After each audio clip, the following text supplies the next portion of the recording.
Welcome to the Red Rose Film Club, a movie podcast that examines the wide world of cinema through a perpetually lefty, pinko commie, soy boy, cuck, Antifa super soldier filter. But more specifically, we love movies and want to create a podcast that would appeal to the disparate tastes of our liberal, leftist, socialist, communist, Marxist, and Leninist friends. Red Rose Film Club is for leftists of all stripes who don't know what to talk about at parties other than movies and politics. My name is Craig. I work in public education and am passionate about social justice and workers' rights. My tastes range, but mostly exists on opposite ends of the highbrow, lowbrow spectrum. And I'm with... Hey, I'm Hal. I use she, they pronouns. I work in higher ed and I run a food pantry. I care about food access. Duh. Reproductive justice. Excited to talk about that today. Building a robust social welfare state and ending the state's domination through the criminal legal system. I'm a staunch defender of Agnes Varda, and I like movies that are just straight down the line fucking good, dude. Thank God. After our series of Eastwood adventures.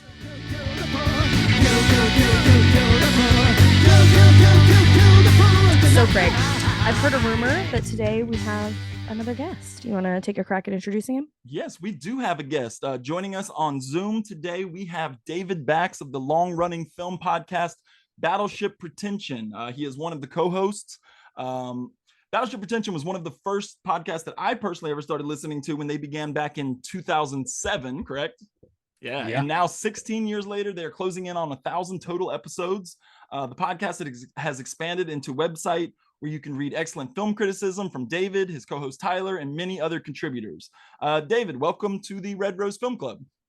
Thank you for having me. I was going to talk about Battleship Pretension, but you already did it. I mean, what did I miss? What else can we highlight? The podcast is at least once a week.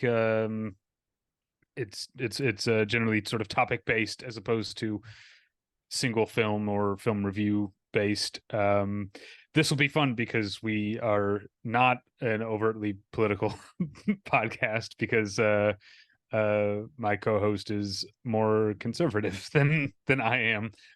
So we generally try to have civil discussions. Yeah, we don't. No, we are perfectly uncivil here. Well, actually, we might fight today. I'll go ahead and reveal it because this is the first Agnes Varda movie I've ever seen. Oh wow!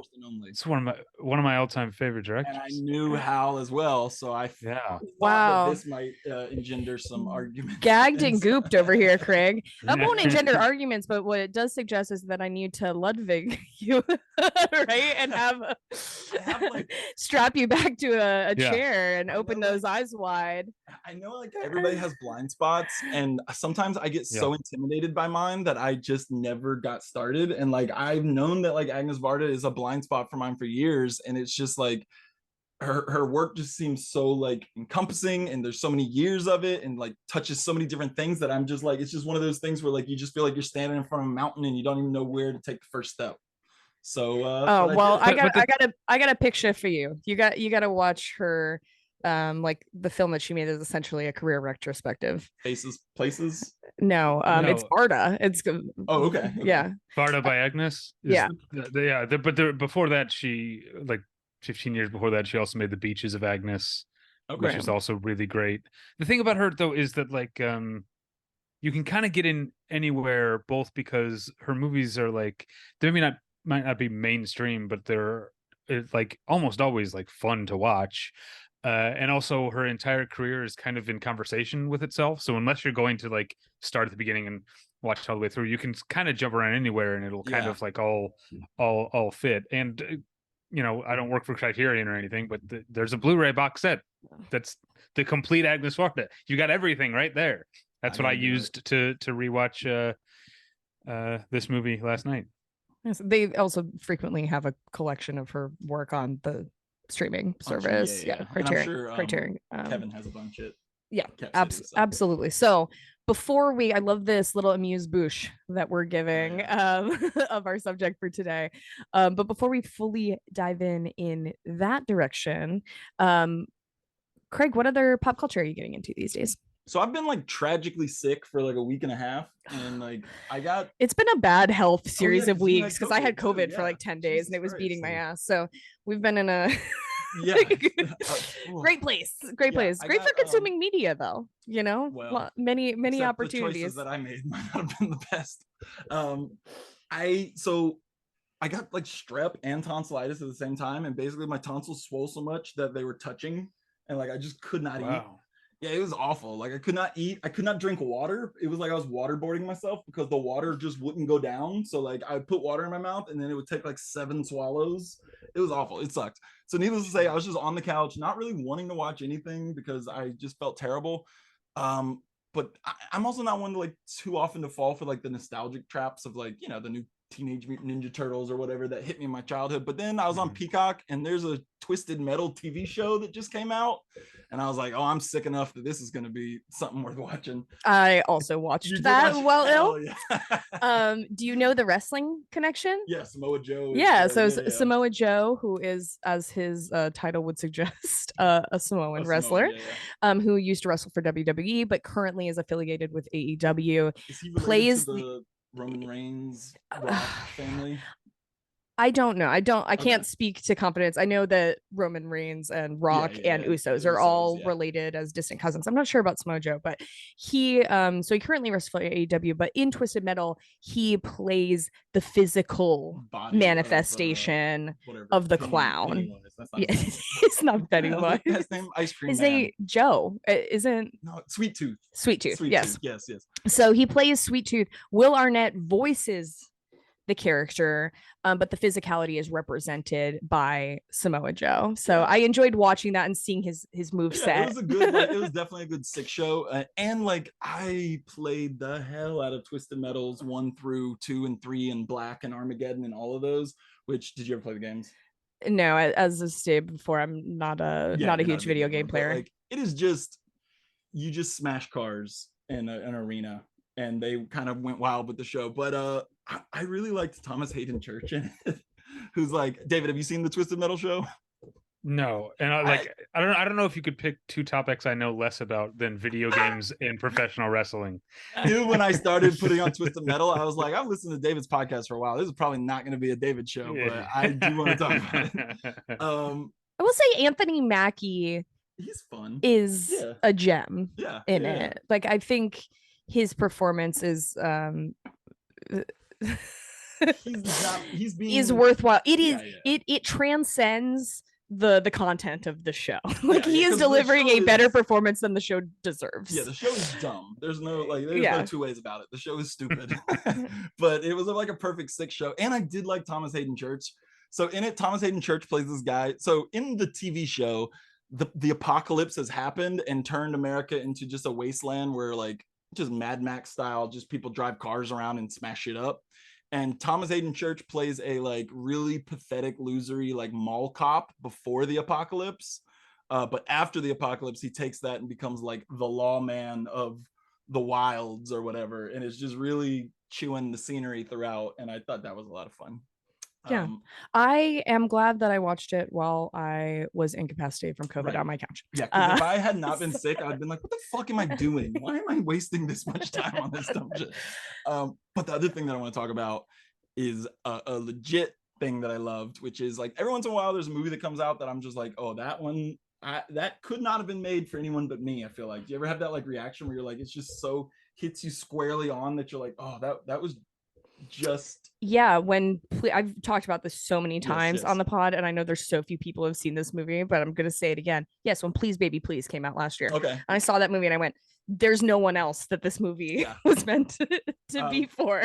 Right. It's got queer greasers, and it's a musical all in bisexual lighting, and it's jazzy.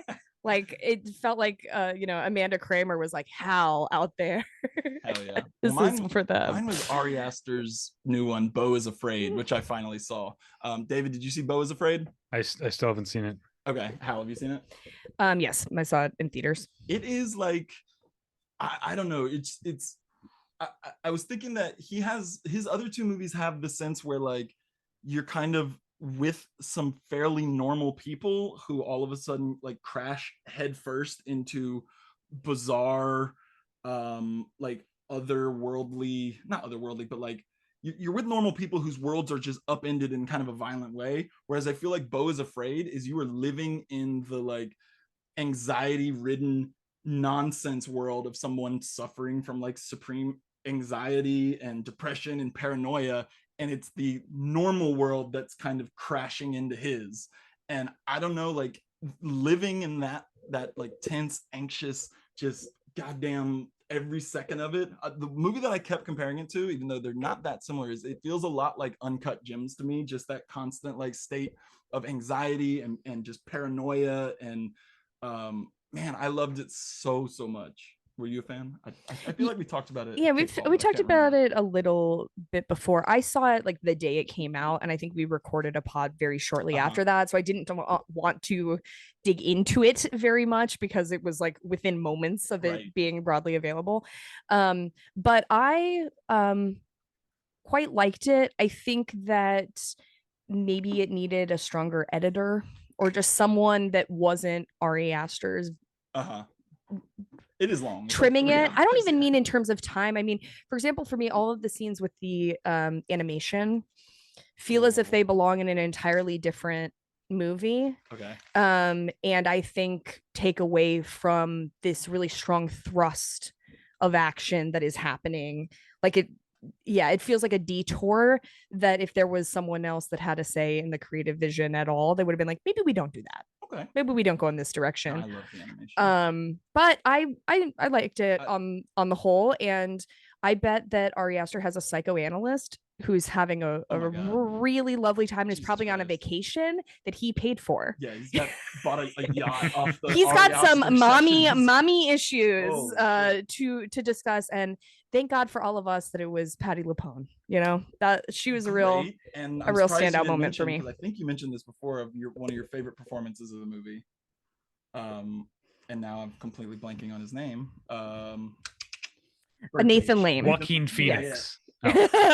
I mean, Joaquin Phoenix is great in it, but yes, Nathan Lane plays the gayest heterosexual father. Yeah, he's like bizarro version of Michael what's his face in Call Me by Your Name. Yes, Michael Stolberg. He's like if that guy had just the most nasty unseen edge just below the surface. But like you're like, oh, what a sweetie, and then he says something weird and you're like, hold on now. Yeah. Violence is teeming under the surface at all times in that movie. We owned. David, should we harmonize? Have you seen anything lately that you want to discuss? Anything cool? Well, I mean, you're talking about pop culture in general, right? Yeah. But I'll start with movies. It's funny, interesting you mentioned Blind Spots because Kenneth Anger died recently, and I realized that was a blind spot for me. So I got the Blu-ray from the BFI, which says it's region 1, but played fine on my player, in case anyone's hesitating to pull the trigger. That is good to know. Yeah. So I've been immersed in the world of Kenneth Anger, kicking myself for not having watched this stuff earlier because it's so exciting and engrossing and funny, but also like it's both sexy and satanic a lot of the times, which is like very up my alley. And it's also very interesting how that you mentioned Please Baby Please, which is a movie that I loved last year, and then just about a week or so ago watched Scorpio Rising and was like, oh, that's where she got most of that stuff. Like Scorpio Rising feels like it's the blueprint for a lot of Please Baby Please in terms of tone and stuff. And so yeah, Kenneth Anger is been a real eye-opener for me, and that's the main thing I've been getting into. Music wise, I feel like I was like a punk in high school, and I was always like against emo, anything that was too emo. As I've gotten older, now that I'm like in my midlife crisis, I seem to have embraced emo. And so one of my favorite bands that I've gotten into in recent years, I don't know if they self-describe as emo, but they definitely fall under that umbrella, is a band called Spanish Love Songs. And they put out 3 albums so far. Their 2020 album, Brave Faces Everyone, that's the one that hooked me, and then I went back and listened to stuff. But they've got a new album called No Joy coming out at the end of this month, and it feels like sound wise it's a departure for them, but it's based on like the 3 singles that they've released so far, it's a departure that I'm really into. It's a little more synth, a little more goth, but still that emo type of chord stuff. So I've been like re-listening to these 3 songs that are available in anticipation of the new album, and going back and listening to all of the older Spanish love songs. They're not Spanish, they sing in English, that's just the name of the band. I've been listening to all the songs that I have loved. So are they're not like an older band, they're kind of a recent emo act? Yeah, they're a current band, but they are older in the sense that like they're like my age. Gotcha. Yeah. So maybe that's why I like it, is that they're emo, but the stuff they're singing about is not like young heartbreak and love. They're singing about like job troubles and student loans and depression and stuff like that. It's really great. Relatable emotions. Yeah. There is also, I'm getting very excited, even though we don't have any news yet, but my favorite rapper just released a new track and is teasing an upcoming album, and that's Denzel Curry, Florida rapper. Just released the song Blood on My Nikes. Blood on My Nikes. Yeah. He's like been real wild about this, and I love Denzel, and there's no like definitive there's a new album coming, but he's been pumping Blood on My Nikes so much that I feel like there's some sort of big announcement coming soonish. So yeah, that's a good song. Yeah, it is. Yeah. And the video's wild. It's great. Love it. I just listened to today. I don't know if you know the Chicago rapper Joey Perp, but he just put out a mixtape like yesterday, I think, called Heavy Handed Volume 1. It's a very short mixtape. I listened to it. I was walking the dog this morning. It's fucking great. Hell yeah, I'll have to like. Nice. Yeah, that's good to know. Yeah.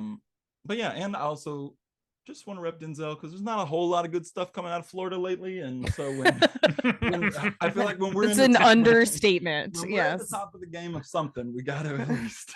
Hey, there's a new Harmony Korine's got a new movie that's going to be at the Toronto International Film Festival. So oh really? That's something out of Florida that I'm looking forward to. Oh my god! Yeah. Even the movies that Harmony Korine makes aren't set in Florida are the most Florida movies of all time.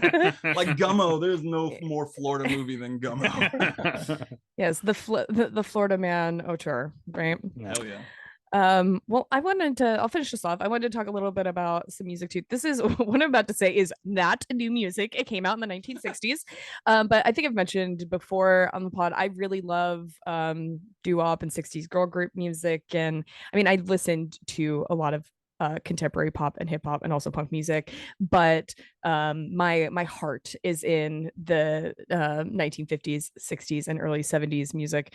And I lately have been very obsessed with the Shirelles, who are my favorite 60s girl group, known for tracks like Mama Says, or Mama Said, excuse me.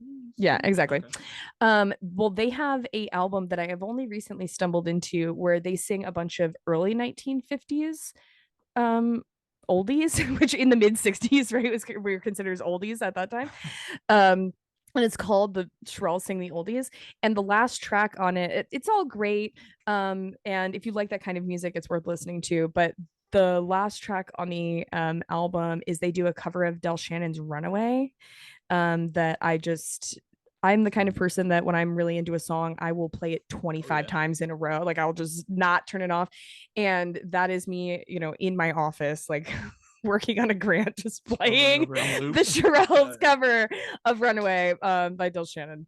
Sorry to interrupt, but I also love Del Shannon's Runaway because when I was probably middle school and early high school, in being a punk rocker in Missouri, there was a punk band from Illinois called Screeching Weasel. I don't know if you know them, but their album, which was called Boogada Boogada Boogada, has a cover of Runaway on it. I heard that first, and then I discovered Del Shannon, and also probably around the same time discovered the Shirelles' "Will You Love Me Tomorrow," which was remains one of my favorite songs of all time.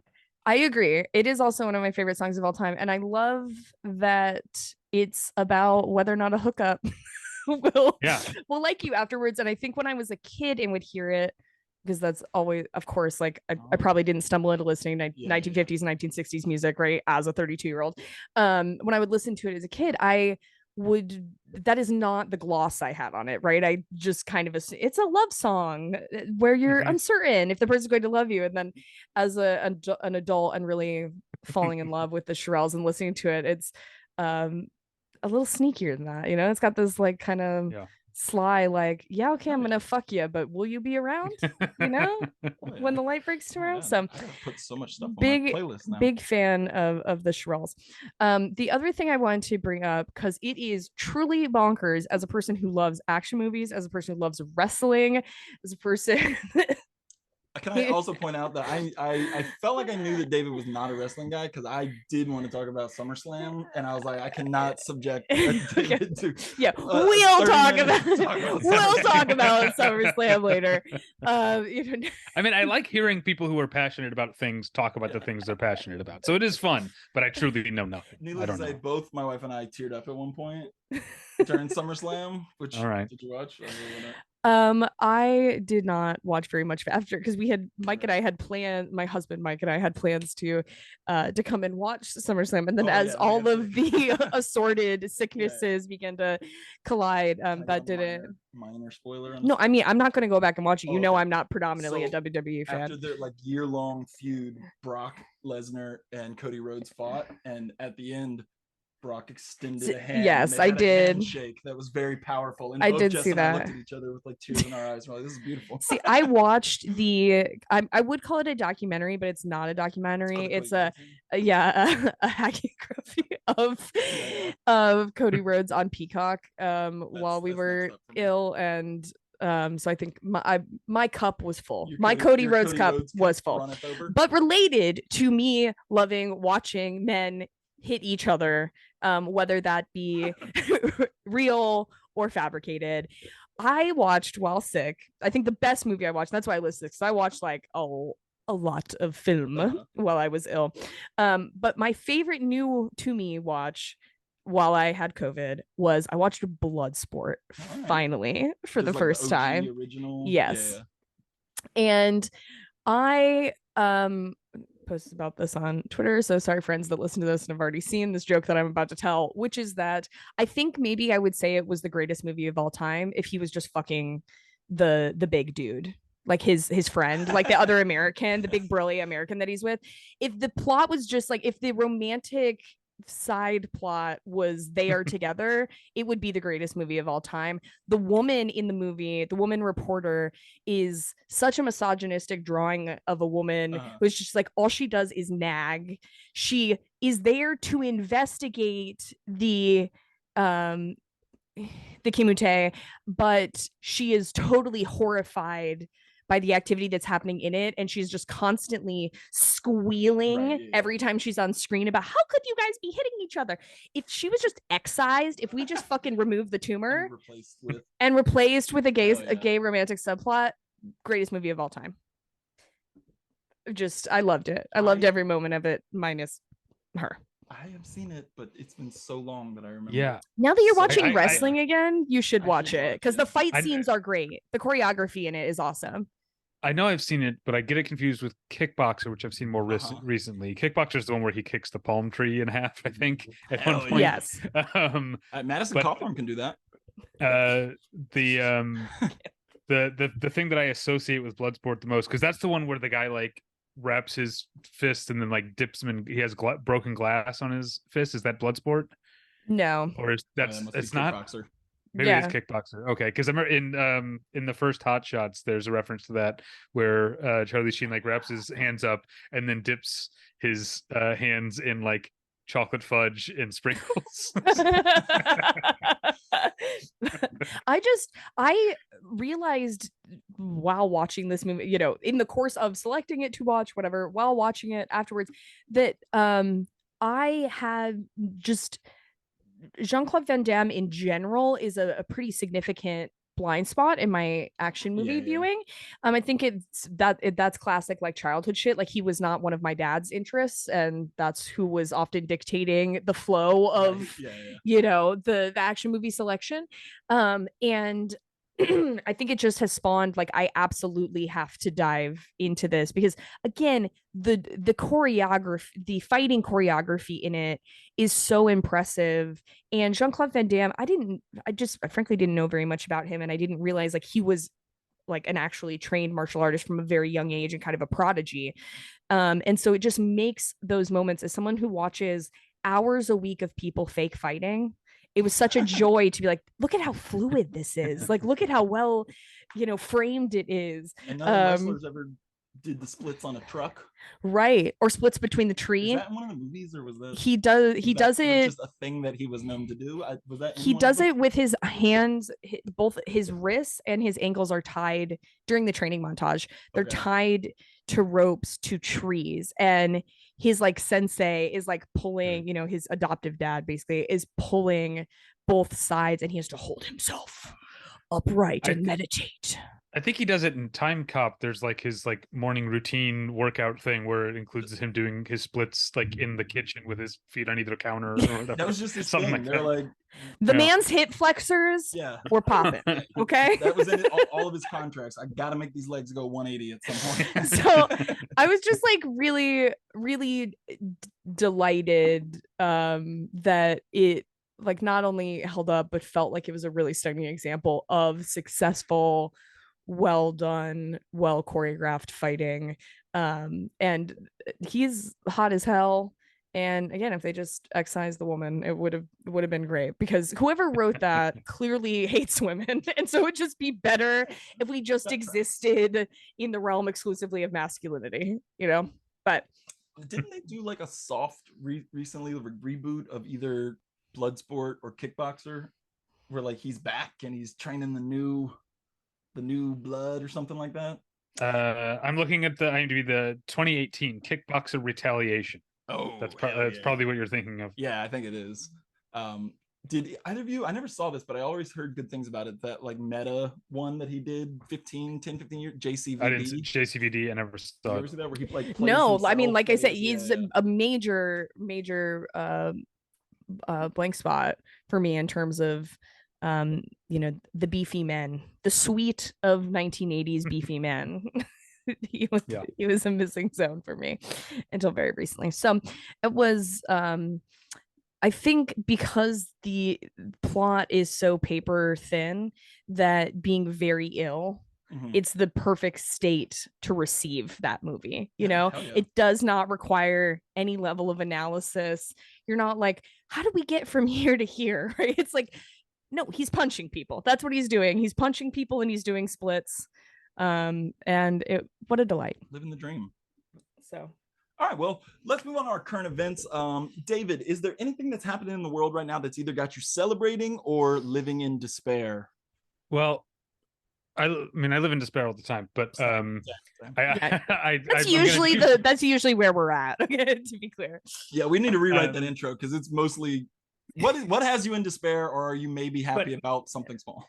No, yeah, I'm going to choose to focus on the positive.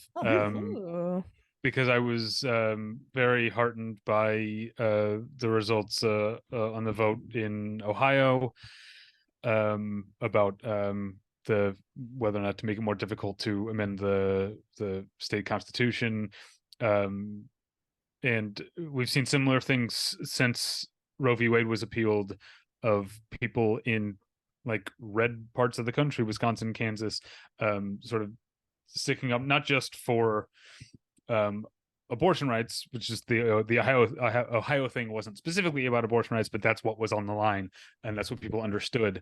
But also just generally sticking up for democracy. The Wisconsin vote is hopefully will have a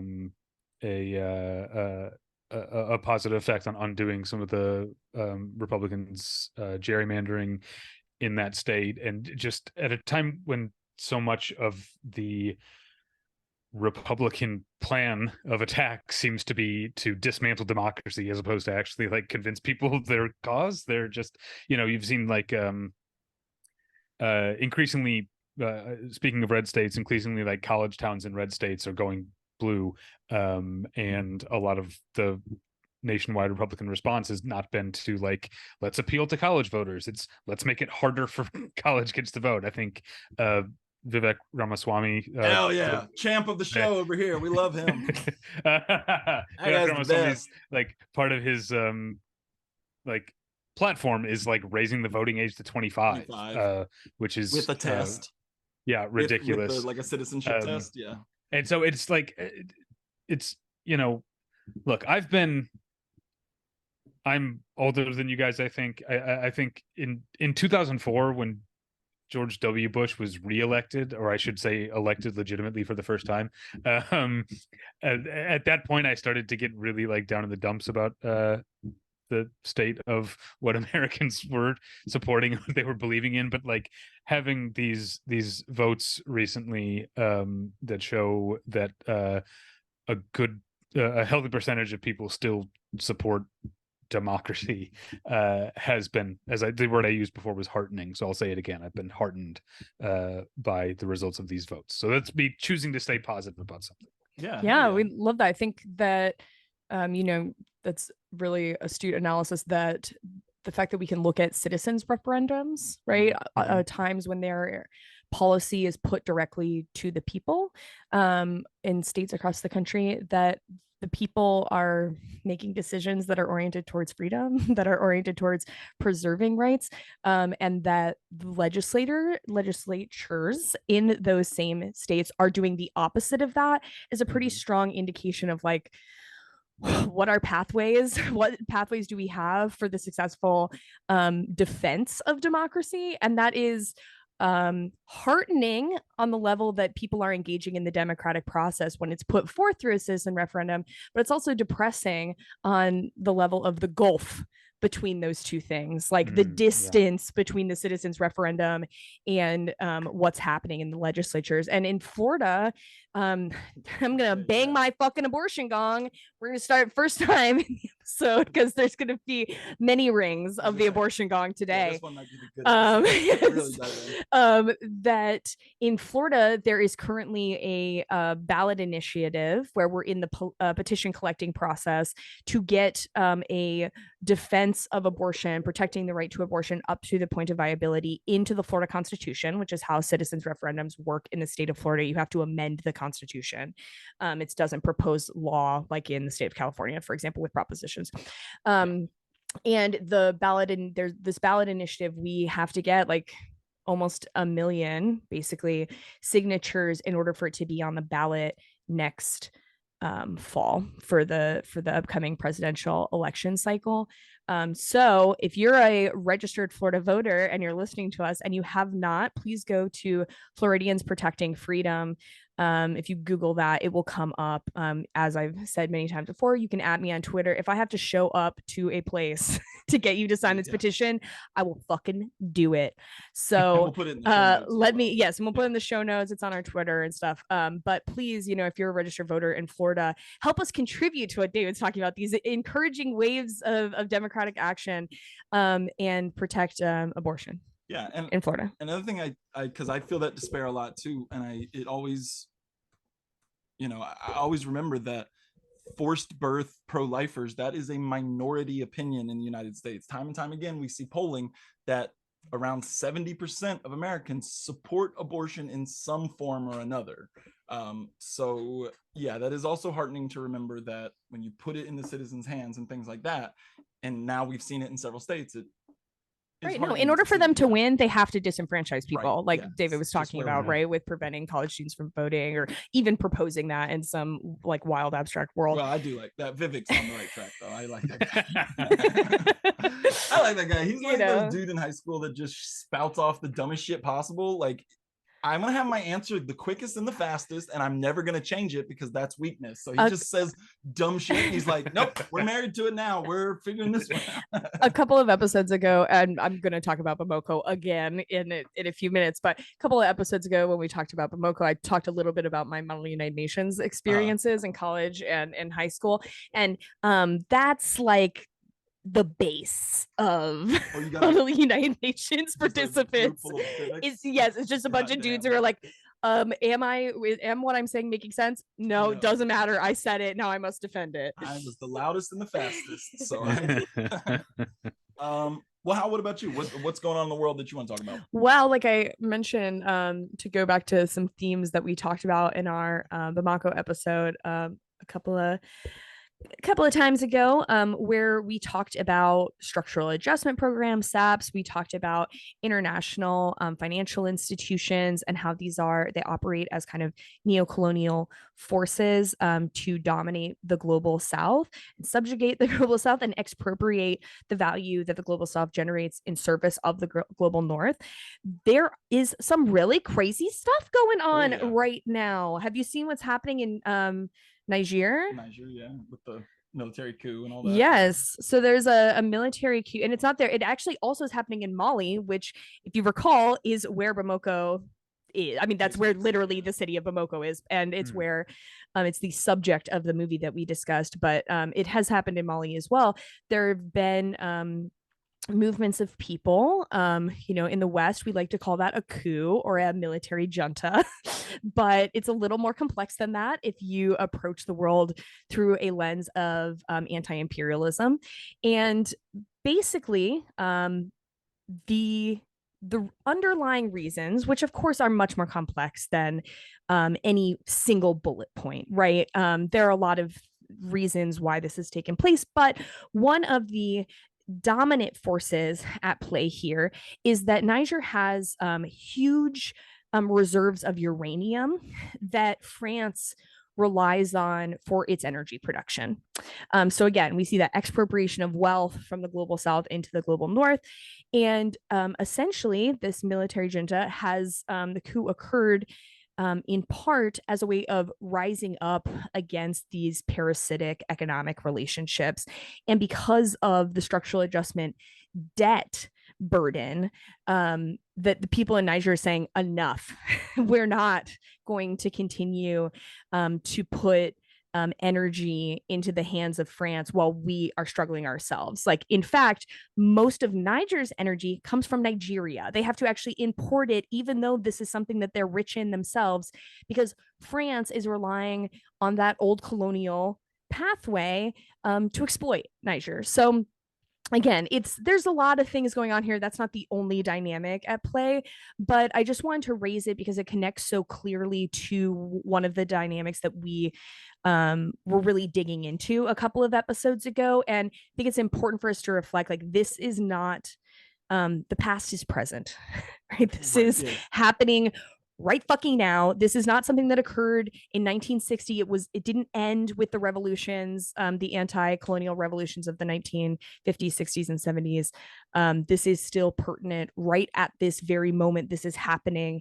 And as leftists, we have an obligation to be aware and to ask the difficult question when we see news coverage that says, like, this is a military coup that's threatening America and France, and maybe we need to mobilize forces there like we did during the Arab Spring. That we should be critical of that and understand how it is situated in a historical legacy of imperialism. So yeah, sorry, that's my soapbox, guys. Thanks for letting me stand on it. And after our episode on Bamako, I was doing just a little bit more reading on, structural adjustment and everything. And it is, depressing and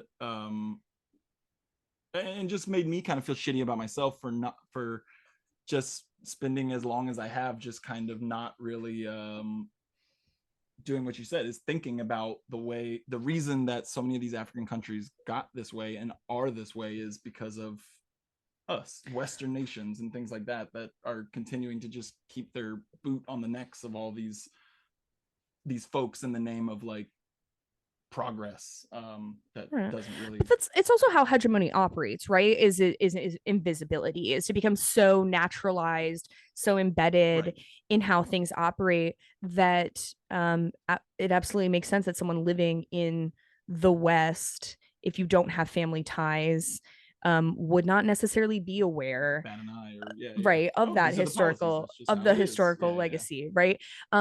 Or for example, right? The fact that oftentimes people talk about NGOs, it's like such a good thing. We didn't super dig into this in the Bamako, but there's really important work done on like understanding how the nonprofit industry that kind of builds up around these international financial bodies is toxic and helps reproduce these issues. And so I think in the West, oftentimes we're like, well, we can donate money to like save these people for pennies to provide food. And it's like, well, why do they need food in the first place? Why don't they have food there? Why can they only be fed for pennies at a time? Who are these organizations that are filling this role? Right. And it should be our job to learn and try and peel back the layers to get to the core of the issue. And unfortunately, a lot of times at the core of the issue is imperialism. Yeah. Damn. So, well, so that's going on right now, and people should investigate it. Well, I'll round this out by not necessarily talking about a good thing, because it does involve a death this week, but just revisiting an important person. But this week, director William Friedkin died. Director of The Exorcist and Cruising, The French Connection, and Killer Joe. And a real weird one, when I was like 14, because I love The Exorcist, I got all my little buddies to go see Bug with me at the theater, and that was a great experience for me, but my friends were not on board with Bug. I remember that. But yeah, William Friedkin is great. I don't need to spend a whole ton of time talking about how great William Friedkin is, but in the wake of his death, a lot of like really fucking funny like William Friedkin interview moments had started surfacing online, and I just wanted to point out a few of them. Most of them, him just ending the interview by going, fuck that guy, and then next question. And one of them was, they asked him, because I never saw this movie, but License to Drive with the two Coreys, the 80s. I never saw it either, but yeah. Apparently it has like a riff on the chase scene from The French Connection, and it's like the interview, it's a written interview, but the interview is like, Friedkin is both parts like, why are you asking me about a two Coreys movie? And two, that sounds really stupid. And the interview literally ends with him being like, fuck the Coreys. And then another one with Oliver Stone. Yeah, is this the DVDs one? DVD I fucking love that. What the fuck does Oliver Stone know about how long DVDs will last? Apparently in the early 2000s, Oliver Stone was going around saying that DVDs would only last 10 years. And in the interview, Friedkin's like, I have DVDs that are older than 10 years old. And he says like, I think he said something like, well, that's also because Alexander just came out on DVD and he doesn't want anybody to watch it. But the funniest one is, he's doing some like slightly tongue-in-cheek. This one is on video too. This is my favorite one. He's doing some slightly, like, they both have a bit of a sense of humor about it, but he's doing an interview, like a mano-a-mano interview with Nicholas Winding Refn, where Nicholas Winding Refn's being kind of a pompous dick about his own movies, which, I mean, to be expected. But they start with them talking about Only God Forgives. Did you ever see Only God Forgives? Yeah, I was not big on Only God Forgives. I love it. You loved it? Yeah. I love so did Nicholas Winding Refn. And he says like, he's like, because they're talking about the great movies. And I think Nicholas Winding Refn is being slightly tongue-in-cheek, but he's like, well, Only God Forgives, a masterpiece or something like that. And William Friedkin starts going, we need a medic, come examine this man. And then starts doing like Jim Halpert takes to the camera while Nicholas Winding Refn's talking about it. He's like, yeah, I just really dug into on Only God Forgives. And Friedkin's going like, yeah, just looking at the camera like, this fucking guy over here. And it's so funny. Like, that guy is just a supreme crabass, and I loved seeing all those weird interview moments. A character. Yeah. But R.I.P. to William Friedkin. Yeah, I watched while I was sick. I kept them much longer than intended because I checked them out before I got sick and then got sick, and so I was like, sorry, Kevin, we gotta wait before I give these back. But I had rented the night they raided Minsky's from Cap City Video Lounge, which is a Friedkin directed it, and it's about a burlesque theater. And it is, I really love a movie that's like about movies or about show business, where there's a lot of the front stage, backstage, is depicted, and there's kind of a blurring the line between the two, and it's I wouldn't say it's a great movie. It definitely seems like something that I believe that it's one of the ones like he ended up directing because of his wife, who was a big producer. But it's not a great picture, but it is really deft how he moves between the front stage and backstage, and just these really long shots while people flow between the performance and what's happening in the background. So I think I watched it literally the day before he died. Like I was like, oh, interesting, So his oeuvre is very wide ranging, and it's definitely one that's more on the fringes. So I thought that was it was incidental timing, but Cruising is one of my favorite movies of all time. So R.I.P. to a real one. David, do you have a favorite Friedkin? I mean, I unfortunately I don't go very deep with Friedkin, so I'm gonna say The Exorcist is my favorite because it's great, and I've rewatched it multiple times, in the past few years.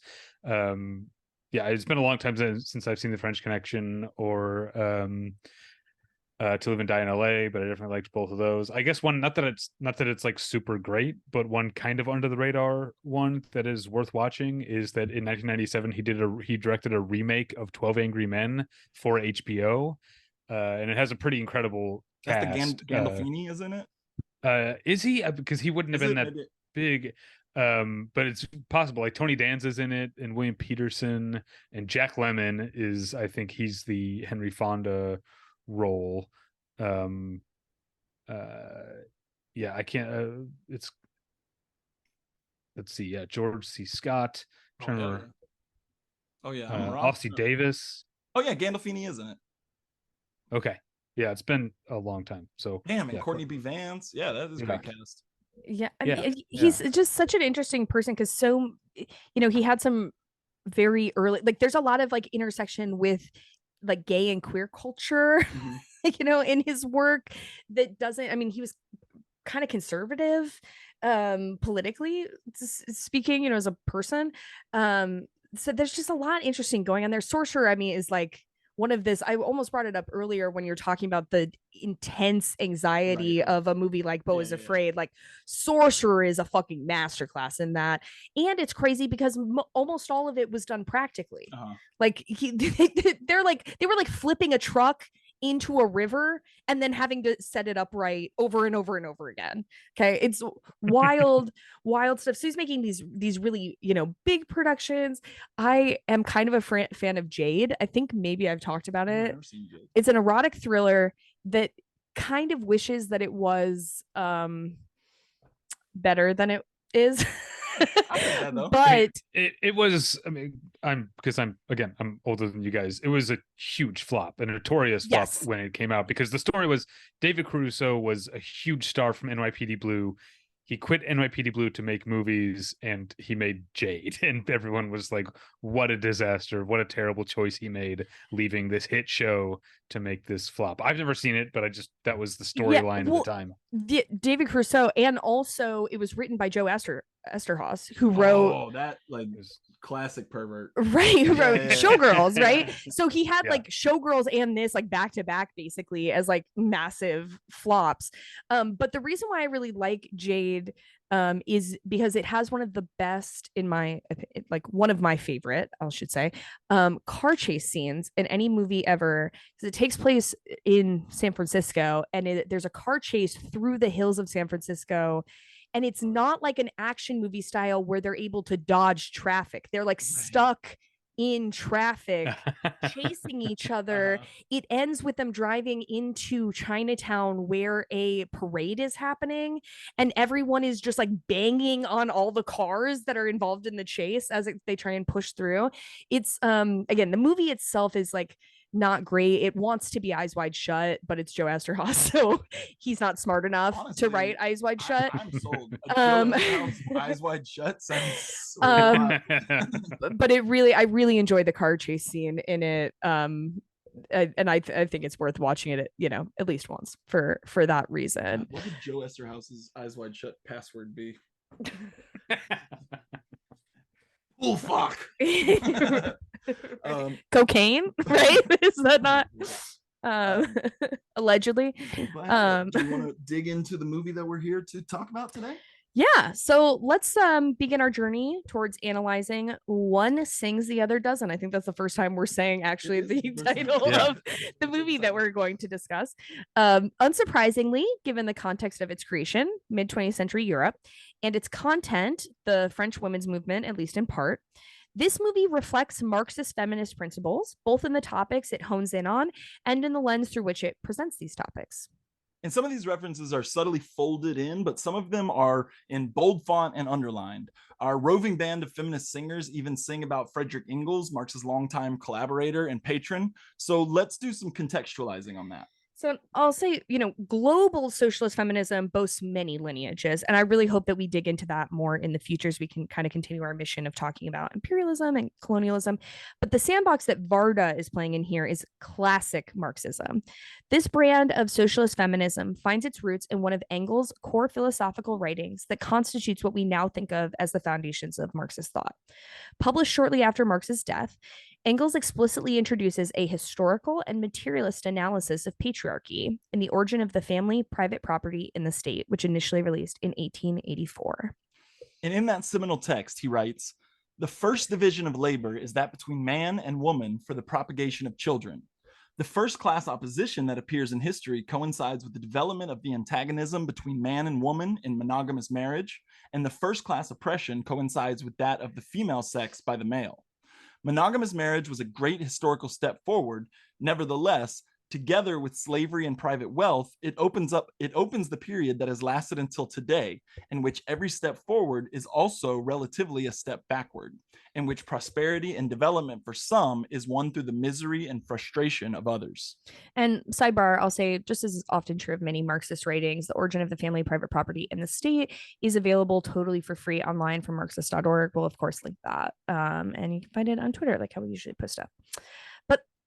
And thus, from the nascent days of Marxism as a mode of analysis, a political project, and a cultural force, Engels constructs a scaffolding for decades of subsequent socialist feminist critique, including the ideas that, one, heterosexual monogamous marriage is a social relation emanating out of an underlying economic system, that is capitalism. Two, specifically, the emergence of private property necessitates the development of social structures to support its continued survival. Three, it's intended to protect wealth transmission and thus facilitate the accumulation of capital, which is a major drive of capitalism.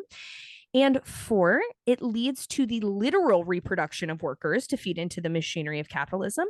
And finally, five, that the costs of social reproduction, i.e. household labor, are privatized and disproportionately burden women. So to sum it all up, Engels said, within the family, he is the bourgeoisie and the wife represents the proletariat. That's literally a lyric in a song in this movie. And it is echoed across the decades of social upheaval and working class agitation that socialist feminists heard as an expression of their truths and as a rallying cry.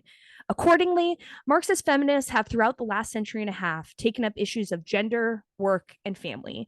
These are the ideas that suffuse the film we take as today's subject. So let's sink our teeth into the delicious meal that Varda has served us. Yes, indeed. So the film itself, One Sings, the Other Doesn't, is a kaleidoscopic story of two young French women living parallel lives between the years of 1962 and 1977.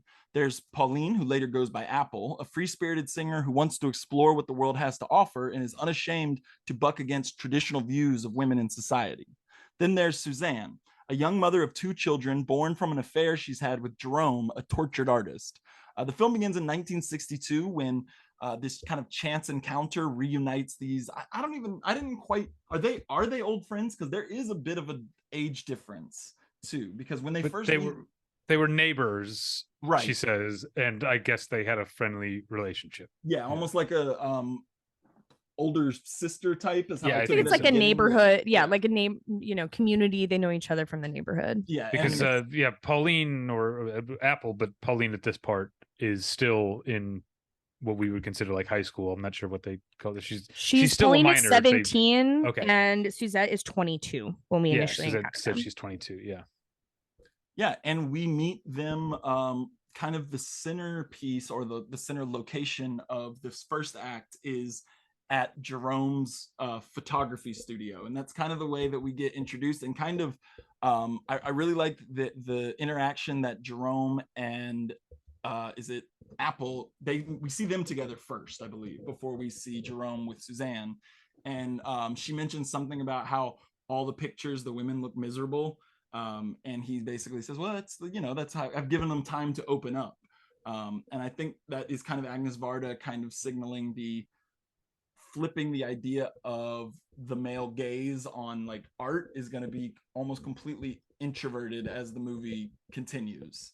I don't know. How do you feel about how do y'all feel about Jerome's art, as it were? These kind of like, all of his portraits are very black and white, very kind of depressing looking, just like straight on shots of people looking not necessarily sad, but just like forlorn and distant, I guess. Well, yeah, I mean, he says his methodology is he asks women to pose and then waits until they're tired of posing to take the picture. Yeah, that's right. And I think when he's talking about it in that first scene to Pauline, it seems like an interesting, like honest approach. But then to jump ahead later, when Pauline poses for him, we see how much he is pushing his subjects to look like that he's not discovering the woman beneath the pose or beneath the facade, that he's prescribing what that is supposed to be. And because Pauline doesn't ever become that, he gets frustrated. And I mean, he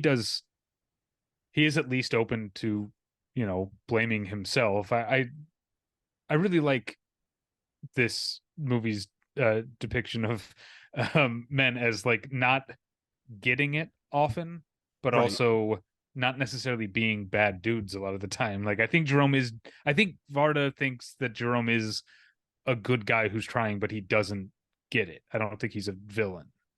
Right. I think that I agree. And I think that part of that perspective is intuitively follows from this kind of implicit Marxist feminist framework, right? Because the analysis that's being made is of like the systematic status of men and women vis-a-vis each other. And a man does not have to be malicious, cruel, evil in order to reproduce inequities in his interpersonal and intimate relations, right? So I think I definitely agree with that it's like Jerome's perspective on women is where he's missing it, right? Like he is missing out on the ability to occupy the perspective of the other.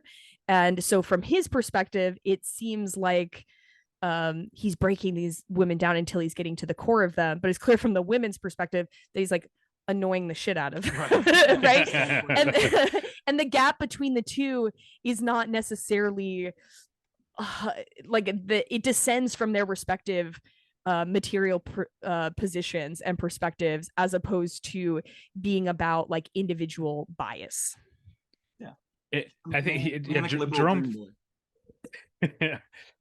Jerome thinks that because he understands that women suffer, therefore the natural real state of women must be suffering. Whereas the movie as a whole is a movie that illustrates time and time again the Engels paradigm that you described when they talk about the movie, but is not full of women constantly like struggling against it. The movie is full of female joy and friendship, and it's such a beautiful movie.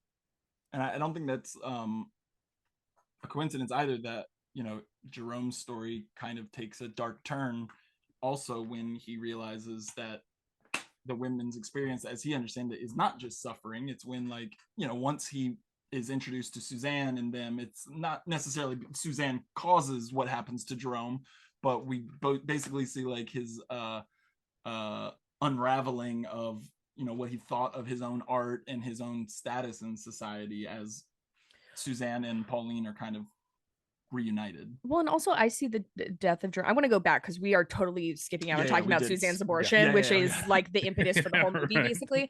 But I also think the death of Jerome is intended to represent part of what is going on there is he has children by, or at minimum, multiple obligations to different women that he does not have the ability to provide material comfort for. And so I think that's also part of it too, is like he is experiencing the intense alienation from himself and from women, and including the women that he purportedly loves, and from his art, right, from the product of his labor, because he is not able to find financial security. Yeah, I was gonna say, we see, going back to that first point that you made about that heterosexual monogamous marriage, there's the underlying requirement of capital. Basically, we see both the Jerome and then later Darius, both of those relationships kind of divert because of the strains of capitalism on the relationship. And Jerome just straight up says it, that he likes making his art, but he's broke as fuck at all times and can't support either of his families. Right. And but go ahead. I was just gonna say, and what exquisite filmmaking by Varda is. My favorite thing about this movie is the way that it captures Marxist feminism, the way that it captures the experiences of women, the importance of reproductive autonomy, right? All of these like big heady themes, so artfully and with such like a light touch that it doesn't feel like you're being preached at, and it doesn't sacrifice the filmmaking. I mean, these opening shots on Jerome's photos that are just lingering on these black and white photographs, a reoccurring theme in Varda's work is that she cares about art. She cares about fine art quite a lot. Sure. And especially get that from just how much time we spend with like the rehearsal scenes and right. all their like, there is insight processes. She has unique insight on the creative process and cares about being able to depict that filmically, and the ways in which like the specific constraints and strengths of film as a mode can depict art. And there's so much communicated in the early shots in this film that aren't people, no one is explicitly saying. It's just that one line of dialogue, right, where she says they look sad and abused, and he says, well, no, I'm just waiting until they're not posing. It's polysemic. There's so many layers of meaning embedded in that, and the rest of it is all communicated visually. She's not like throwing it all in the script. She's using the medium that she's chosen to use, instead of pretending like instead of recording a lecture. Right. Yeah.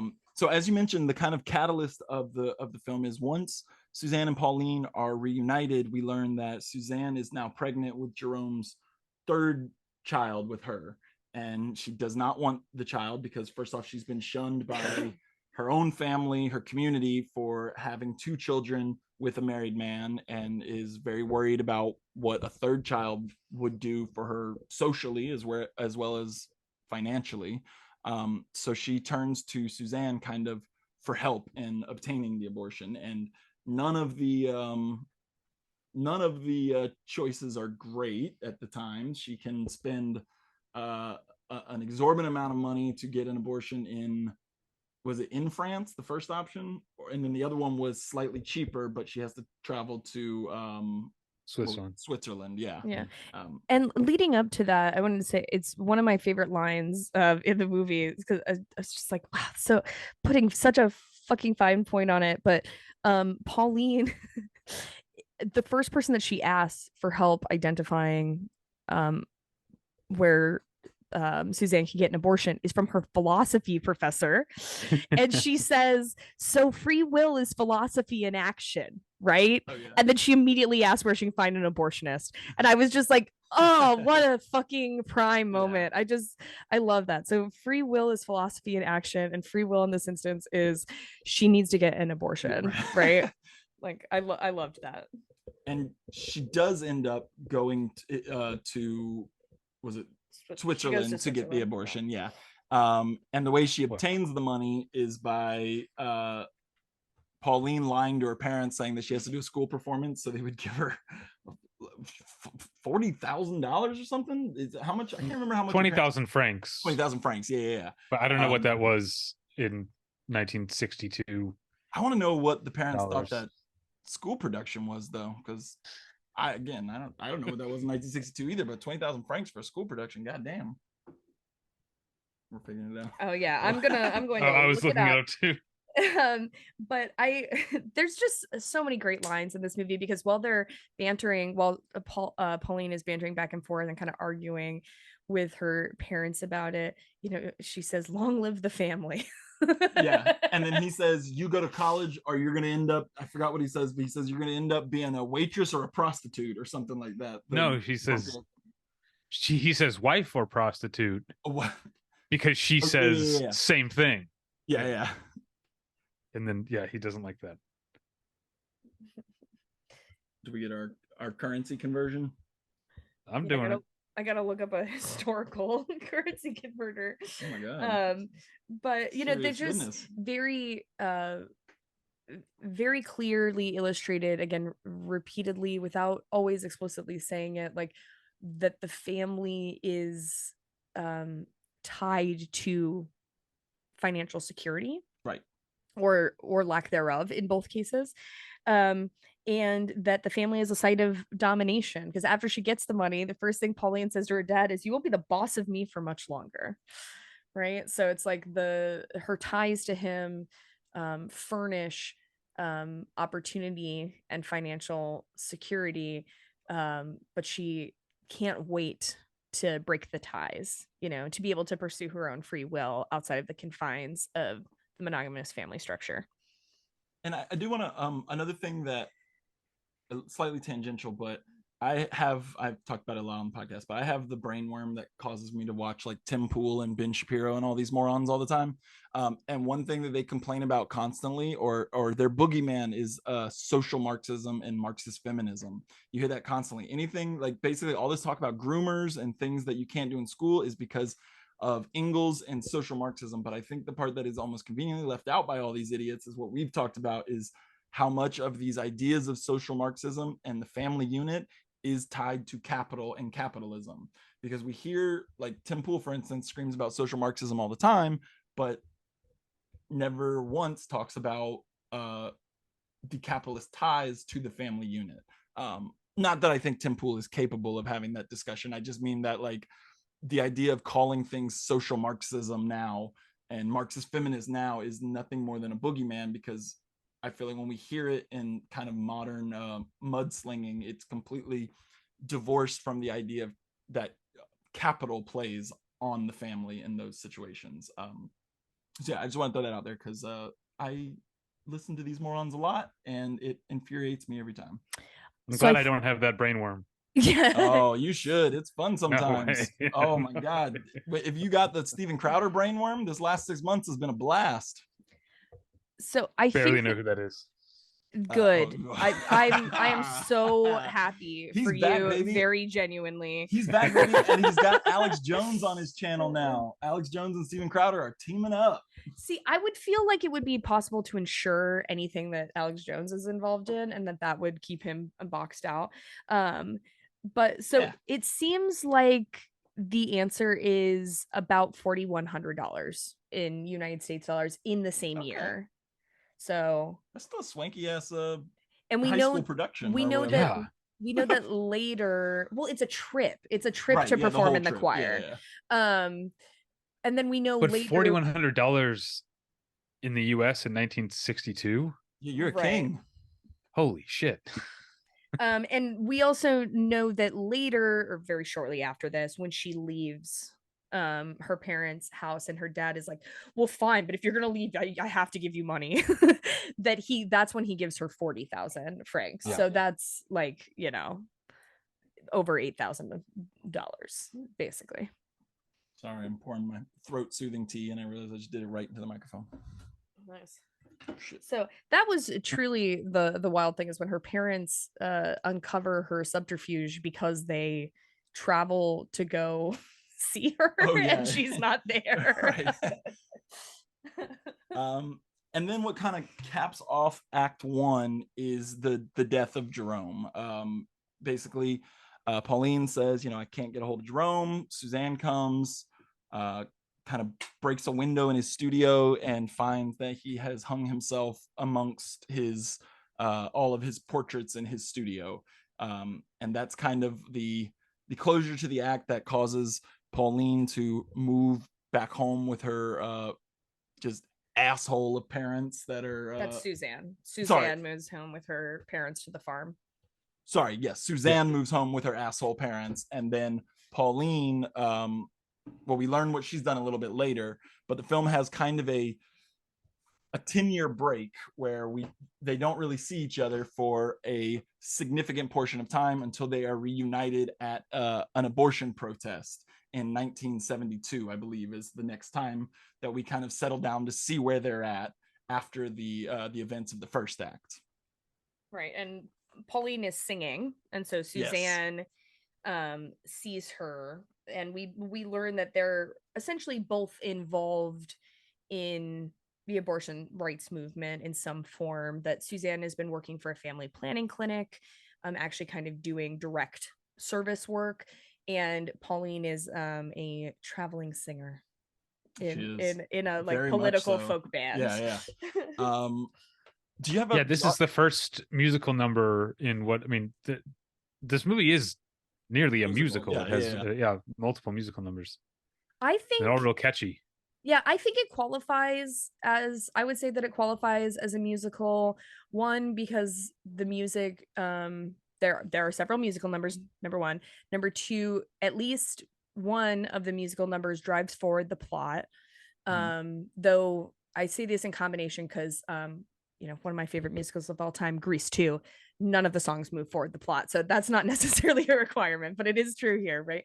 And then three, that the songs are not exclusively diegetic, right? Like they exist in a spectacle, like not exclusively in the moment, though we do see, right? Like this is not this current initial example does not qualify for that because she is singing to the people in the crowd within the movie. But later when we see like the whole group, there are some of their songs that like, they're traveling, like the singing is continuing while they're traveling and stuff, right?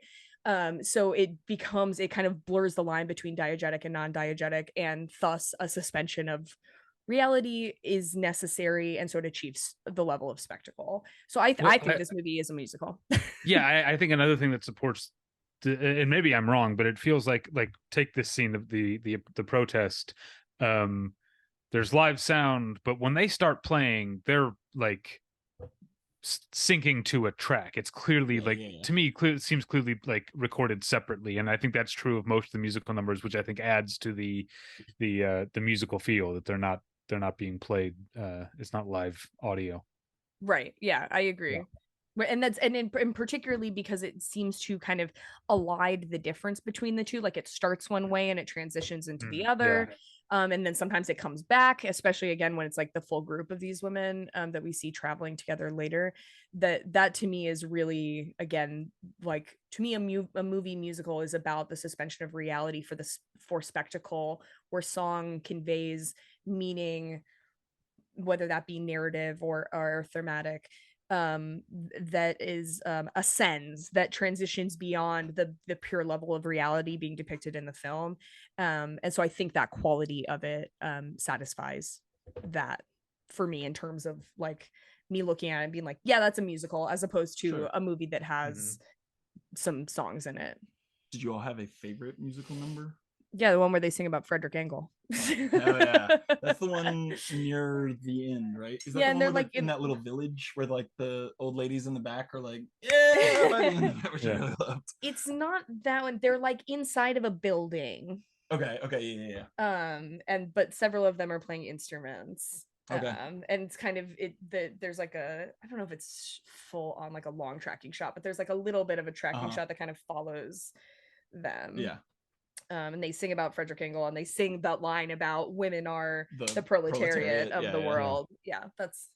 I like the abortees cruise or whatever, however she describes it. Yeah, that's my favorite. That was a really good one too. Like upbeat but still kind of like somber, and I like that one quite a bit as well. I think the actual song I like the most in terms of like what it sounded like sonically is the one we see it more than once. It's where she sings about je suis femme, like I am woman. Yeah. There's just sonically some it sounds like fairies singing or something, just like it comes up more than one I think it's one of the ones she's singing when we see her at the abortion protest at the very beginning, and I think it is also one of the very last songs. We see with the group at the end. Yeah, and I think that's what they're singing when they're like standing in the fountain. It's not a fountain exactly, but there's like an elevated outdoor statue. I think they're singing it there too. So I like that as a song, I think, best. Yeah. I wanted to see more of whatever the fuck that was, where she was like 10 feet tall on that guy's shoulders. I was like, hell yeah, let me see that performance. But actually, that's a good segue, because that kind of drives us forward, because that is this big production that she's working on that she ultimately has to kind of let go of and give up on, because she cannot secure the capital necessary to put on this production. And it kind of leads her to this crisis of like, what am I doing? And she has since met this guy Darius, who seems like kind of like, you know, the nice guy feminist type, who says, well, why don't we take some time and go back to where I'm from, which is Iran, and, you know, really enjoy the country. And that kind of pulls her away from her art for roughly 6 months before it like kind of picks up more with what she wants out of life. Yeah, there was an interesting like there's some interesting interstitials in this part of the movie. Like it shows Varda like recording like a bunch of postcards laid flat to kind of represent the different places where the group has, or where she's traveled. And then when Pauline gets ready to go to Iran, right? Iran. Yeah. To Iran, there's one of these, again, kind of like flat recorded interstitials, and it says the pleasure of love in Iran. And it was giving me big, like, inspiring Wes Anderson vibes. Oh yeah. In front of the big, like in particular, yes. Yeah. Like just the font used, the way the interstitial was, again, very flat relative to these. It's very different than what's going on right in the rest of the movie. Titling that section as if it's its own kind of standout distinct moment. Like I just, that part I was like, I feel like that probably influenced him. Yeah. So there is, the line she says, the apple in her like postcard says she feels like she's an extra in some artistic short, and then you see that title card. So Varda did actually make a short called The Pleasure of Love in Iran. I haven't watched it. It's in the box set. I should have watched it. It's only like 5 minutes long. I should have watched it, but it was already like 1:30 in the morning last night when I finished watching the movie, so I just went to bed. But so there actually is a short called The Pleasure of Love in Iran. That same actress too? I think so. I mean, I think it's her and Darius. Yeah. Another thing we glossed over briefly, but in the 10 years since, where Suzanne has kind of been forced to go live at home with her parents, and kind of really just had like the dignity pulled from her by her parents, who like just straight up like call her awful names for having children out of wedlock, all this stuff. She basically is looking for purpose and things that she can do, and she ends up kind of opening and running a family planning clinic.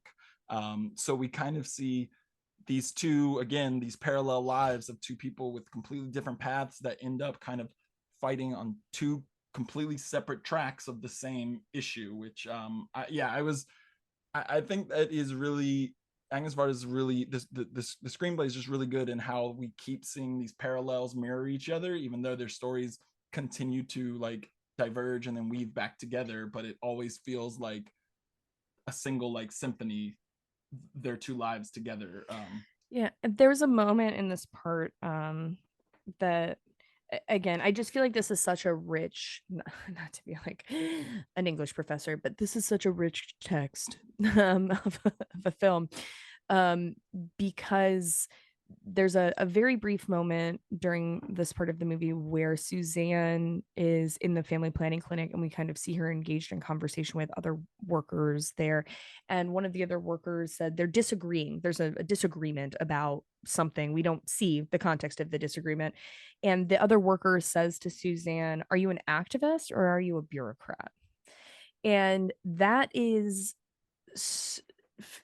feels like such a window into, like, as someone who has worked for a very large reproductive health organization and has been part of very direct on the street action and has been part of a lot of different like mutual aid and more like grassroots, right, orgs, and also ones that are not so grassroots. And like I have a family member who performs abortions, and I have a family member who's very involved in escorting. Like these are issues that I am directly involved in and that have a lot of implications for my life and I have a long history with. And I feel like that is such a moment that happens all the time. Like if you're involved in these movements, that is an interaction that happens all the time. Like, are you doing this because you're here for it, or are you just like fulfilling the function of the organization?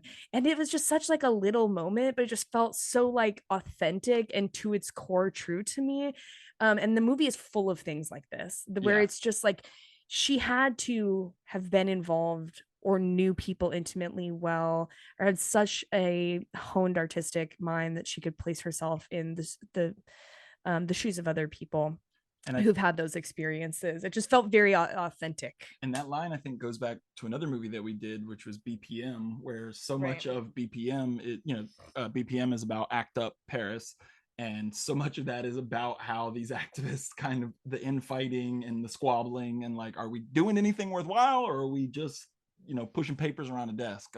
So yeah, I like that moment too. Yeah, and again, it was so subtle. It's like almost throwaway. It takes 2 seconds in the movie, but it just really feels like it captures the core of what it feels like to actually live being in the movement, like what it looks like to have your life be entwined with the movement. I think recently I've talked to you about, I'm involved in I don't want to say what it is, but an organizing thing where like frequently I leave meetings and talk to you and I'm like, are they all like this? Because I want to die. Like it's just people just shouting over each other. The answer is yes.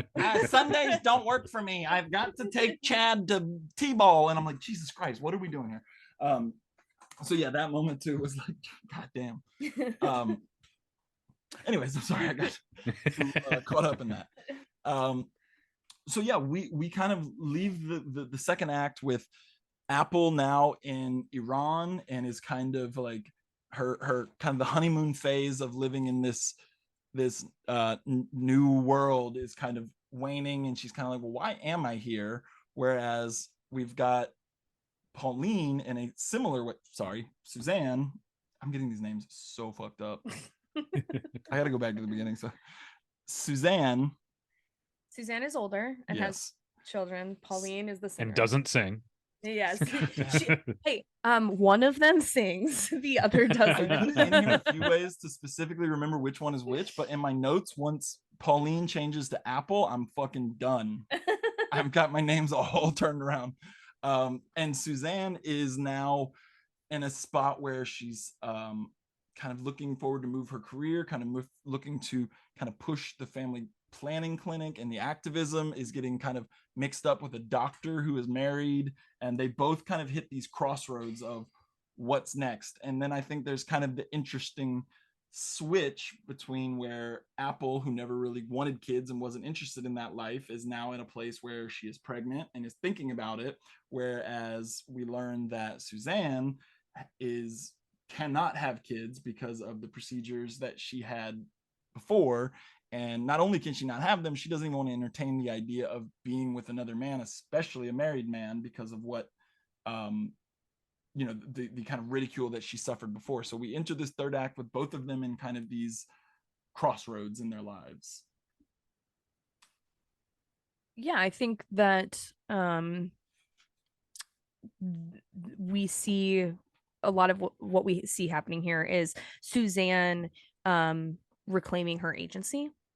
And so her saying no to dating the pediatrician who was married at the time, at that point in time, is her electing to not replicate the patterns that she's been trapped in before, right? And Pauline, like you said, we kind of see a reversal here, but I just think that's a wonderful moment in which Suzanne reclaims her agency and feels empowered to be an active agent in her own life instead of kind of receiving what men hand her.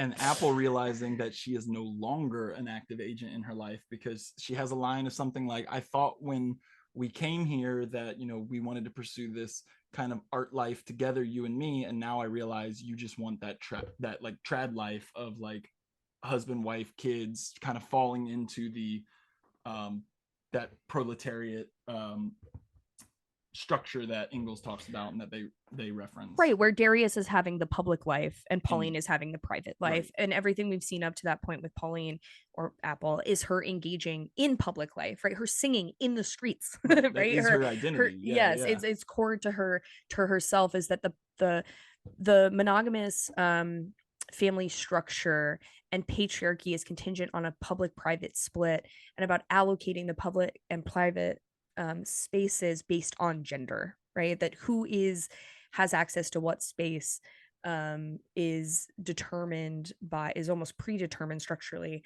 by whether you're a man or a woman, and that Pauline has defied that up until this point in time and is now realized that she's being pushed inside, right? That she's being pushed into a private zone, the private sphere, excuse me, where she doesn't want to be, right? And then one of the wildest decisions any character in a movie has ever made. I mean, this is speaking of someone with no children. Nobody here has children. But once they realize that the Darius and Apple situation aren't going to work out, and like Darius is going back to Iran and he's going to take the kids, she's like, okay, well, one for me, one for you then. And they're like, all right, that's only fair. And she has a second child that will be explicitly hers. And like, and what I thought was, I don't know, when the idea first comes up, it is very strange and then becomes sweet and poetic and like. I mean, I think you have to think about how during that period of time, right, in the 1970s, especially in Western Europe and the United States, that part of feminist thinking, and particularly Marxist feminist thinking, about how do we break outside of the structures of the monogamous patriarchal private family, is collective families, is Sure, yeah. Fictive kin, right? Meaning like you make your own family and you raise children in collectives. So I mean, I understand where you're coming. I would not do that.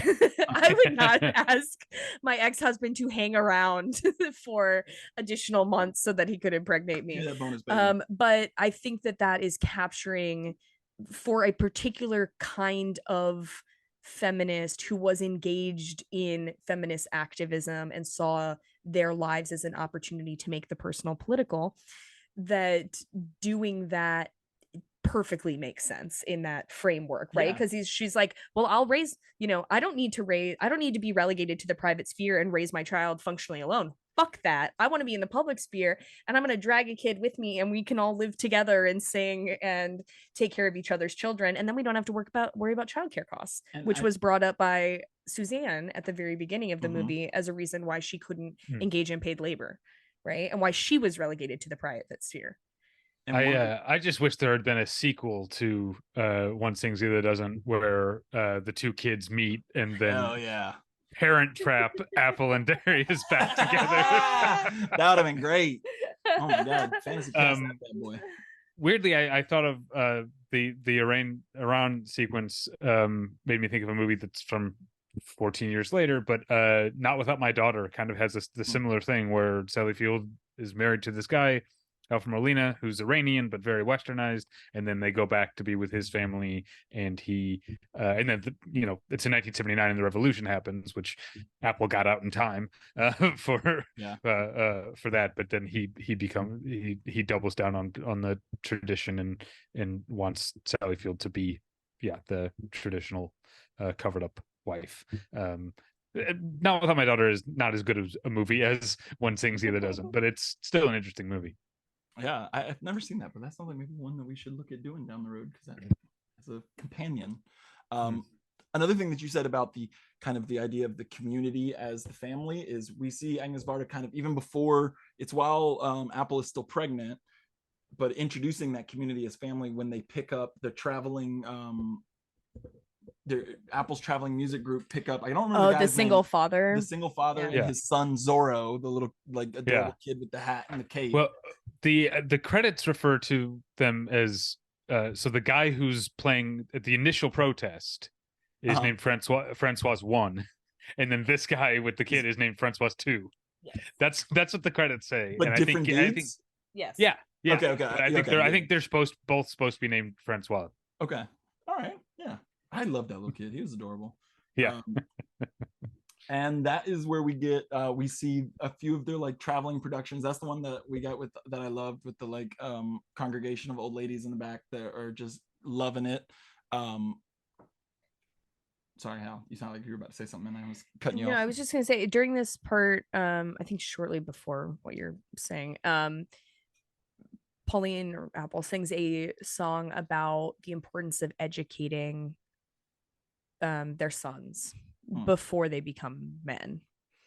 And again, that just really ties in with a lot of like what was happening, how feminists were thinking about child rearing at that time in the 1970s was very much like, we can have this collective experience and then we'll raise our sons in that context, and then those sons won't be socialized in the same way. They won't be beholden to the patriarchy. They'll have been brought up in a context around strong women. And so again, there's just so much like history, and what at that time was not history, right, but was actively flowing through the political and social environments, is just embedded in this movie in a way that feels so natural to the way that she's constructed it. But it's kind of, looking back on it now, we can kind of see all these different kind of like little ideological pockets that were captured in it, that reflect what was going on at that time in feminist thought. Yeah, I like that part, the song too, about raising your sons. For my day job, I work with a lot of teenage boys, I guess I'll say, and boy oh boy, the like pressure of masculinity in 2023 is just an absolute disaster. Like the amount of conversations I've had to have that have just boiled down to like, Andrew Tate's a fucking clown, delete that off your computer, dude, is like is disastrous. Like yeah. Wow. Yeah, I've had full interventions where I'm like, you respect me, I respect you. Let me say this with stop listening to Andrew Tate. This guy's the worst. And these are like 11 and 12-year-old boys. Oh my God. Yeah. Wow. Yeah, it's and all they want to do is drive Bugatti and drink bubble water. Fucking idiot. I hate that fucking guy. But continuing the theme of child rearing and having positive influence on children and understanding them as their own agents too. I really like in this part we see Suzanne's oldest daughter or eldest child, Marie, is out with teenage boy who looks like he's significantly older than her. That's not great, but it was 1977 or whenever this came out. I don't remember. Do they give him age? She's 16, but he looks like 44. He looks significantly older. But Suzanne is at home fretting about her. And the pediatrician, whose name I forget, but by this point in time, she's married him. Pierre, yes, yeah. She's married him. He got divorced, and they seem to be living a rich, equitable life together. And he reminds her, like, this is what you trained her to do, right? You raised her to be her own free thinking person. You would not have wanted this, and you would not have responded positively to you going and hunting her down. Like, trust that she knows how to handle herself. And then we see the daughter defend herself, say no, define boundaries and stick by them and feel confident in knowing who she is and having self-esteem, right? All of these things. So that is or kind of a reoccurring thing that we see, I would say, like kind of in the back third of this movie is like, which makes sense because we're seeing the transition of these women's lives, right? That when they're younger, their own bodily autonomy is most important to them because their fertility journeys are starting. And then later, when they've had children, their concerns are about child rearing and raising women that can defend themselves, have self-esteem and feel confident and empowered, and raising boys that aren't cruel and malicious and contribute, meaningfully. And I think that that's just a really wonderful again, we kind of get to see the loop close. Yeah, you know. I loved Marie when she like tells the guy to not be pressuring her, and he's like, okay, I'll take it slow, and she goes, yeah, you will. Yeah. Really good moment. Good for her. She is not. It's so wonderful because I feel like even now when we see, and I can't like think of an example off the top of my head, but when we see examples of these conversations in media, it's very much like the girl on the back foot, right? Of her being like, well, I got to throw up these walls. And Marie is just like, nah, here's how it's going to be. This is it. Like modern, like saying no, but not dictating the conversation. Whereas Marie is like, well, I think so. Fully dictating the pace of the conversation. Right. Here's the thing, and I say this fully. Will preface what I'm saying is, yes, men do respond badly to being men and boys can respond poorly to being rejected, and there are many women who have faced and girls who have faced physical violence and repercussions for saying no. So I'm not saying it's without risk. I just mean I think a lot of the times contemporary conversations around consent assume that the conversation is going to go badly. Right, or that like you have to be very careful about preserving the other person's feelings, and this Maria is just like, here's what it is, bro. Like she's just fucking laying it out there, and she's not sugarcoating it, and she's not pussyfooting around it. She's definitively, that's not going to happen, but you can walk with me, and maybe we'll kiss, maybe. So sweet. I appreciate that a lot. It's just real straight down the line. And the movie kind of ends on this like they're all having kind of like one final get together that we get to see, and kind of ruminating on the past, present, the future, kind of everything that you just said about kind of the cycle of feminism in a woman's life and a relationship. Anything we wanted to add about the ending? Yeah, at this point it's 1976 is where the movie ends, and they say the title of the movie. I always love a movie that says the title of the movie in it. Where they say one saying the other doesn't, and I think that illustrates a reoccurring theme, right? A reoccurring theme here, that is that they are different, but they are similar, right? That they can find commonalities, even though they don't have the exact same lived experience, which again is an important part of the political project of feminism in the mid 20th century. One that frankly, we've gotten a little bit away from in constantly talking about everybody's micro experiences, which there are good, valid reasons for that. But, this is a approach to feminism that is about identifying where the intersections lie and embracing them regardless of the differences that exist outside of them. And I think that the ending, it circles back to that, and just, one thinks the other doesn't, but look at them ending up here together in this collective space. Yeah. You know what it reminded me of? And because I just watched it, but it has a very similar scene. Are we all caught up on the Righteous Gemstones? Oh, okay. That is not. I have a contemporary like tie-in that made me think of it. But the season finale of Righteous Gemstones has a very like contemplative, like everyone coming together for like a nice moment and like yes, but they're watching the monster truck, shit, which is so. Oh my god, this season is. Do you watch the Righteous Gemstones, David? No. Okay. This season has been fantastic. Are you fully caught up? Yes. Yeah. I saw that with Keith and Kelvin. Oh, them actually coming out as gay. I love it. Though I have to say, I'm a little tired of TV shows deciding in the third season that we need to introduce queer characters. I feel like that was the whole. Like, I feel like those characters have been queer the whole show, and it's just finally now. Yes, but them coming out. What I wrote down another example of that when it was happening, because it is frustrating. It's happened. There's been a couple of TV shows in the Buffy the Vampire Slayer. That's a big one, with Willow like having a crush on Xander for 3 seasons, and then in season 4 going, oh, turns out I'm gay actually. Oh yeah.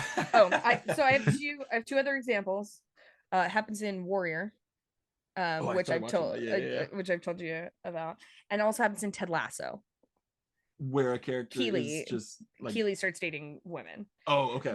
And there's one of the soccer players comes out, but it's like I just feel like there's been a spate of it recently. It shows that happened to be in their third season where they're like, now we need a gay character. Now we can have a gay character. But that's kind of why I like Kelvin and Keith and Righteous Gemstones, because I feel like it started as a joke that these two are like very homoerotic, and not the joke that homoeroticism is funny, but like the joke that in fundamental Christian cultures, like so many like bros think that homoeroticism is funny, and like that's kind of where they were in the first season, and like through 3 seasons we've watched their silly homoeroticism grow into like something kind of beautiful by the end. Oh yeah, for sure. I'm not saying they're all equivalent. Like, I mean, you know, Ted Lasso, I think this point, right, is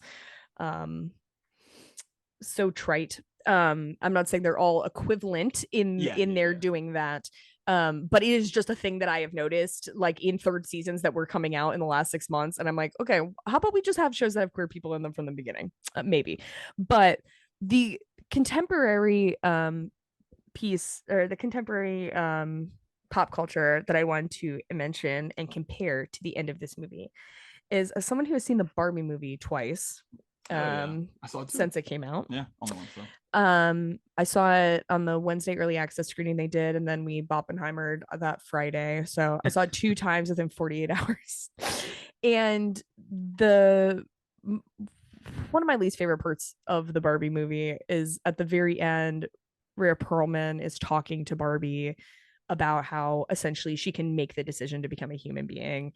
And it's visually my least favorite part of the movie, because for some reason they do it in this weird gray space, like how at the end of Harry Potter, when fucking Dumbledore is talking to Harry and he's in like the nether realm or whatever, it looks like that. But during this scene, Rhea Perlman says some stuff about how like we mothers stand still so that our daughters can look back and see how far they've come.